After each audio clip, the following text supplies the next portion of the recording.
10 sinyalis ng taong may takot sa Diyos. Una, laging inuuna ng taong may takot sa Diyos ang pagsunod sa kanyang mga utos sapagkat naniniwala siyang ang tunay na karunungan at kapayapaan ay nagmumula lamang sa pagiging tapat sa kalooban ng Diyos. Pangalawa, ipinapakita ng taong may takot sa Diyos ang kababaang loob sa lahat ng oras dahil alam niyang ang lahat ng tagumpay at biyaya sa buhay ay hindi mula sa sarili niyang kakayahan kundi sa kabutihan ng Diyos. Pangatlo, ang taong may takot sa Diyos ay nagsisikap umiwas sa paggawa ng kasalanan dahil batid niyang ang bawat maling gawain ay nakasasakit sa puso ng Panginoon at naglalayo sa kanya ng kabanalan. Pang-apat, palaging nananalangin at lumalapit sa Diyos ang taong may takot sa Kanya sapagkat alam niyang sa bawat desisyon at pagsubok ang gabay ng Diyos ang pinakamahalagang sandigan.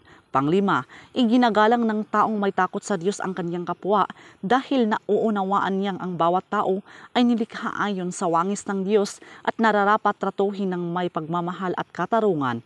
Pang-anim, matapat at totoo sa salita at gawa ang taong may takot sa Diyos sapagkat alam niyang nakikita ng Diyos ang lahat ng kanyang ginagawa kahit sa mga pagkakataong walang ibang nakakakita.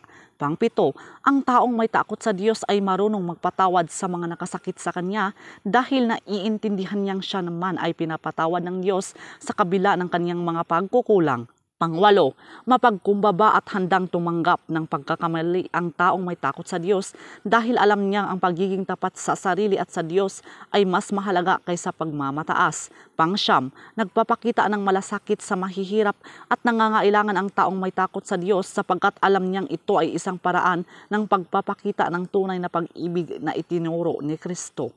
Pangsampu, may kapayapaan sa puso at tiwala sa kalooban ng Diyos ang taong may takot sa Kanya dahil naniniwala siyang anuman ang mangyari, ang plano ng Diyos ay laging para sa kanyang ikabubuti. So yun lang po mga kaibigan. So please do subscribe and hit the notification bell para ma-update po kayo sa susunod na mga videos. Maraming salamat.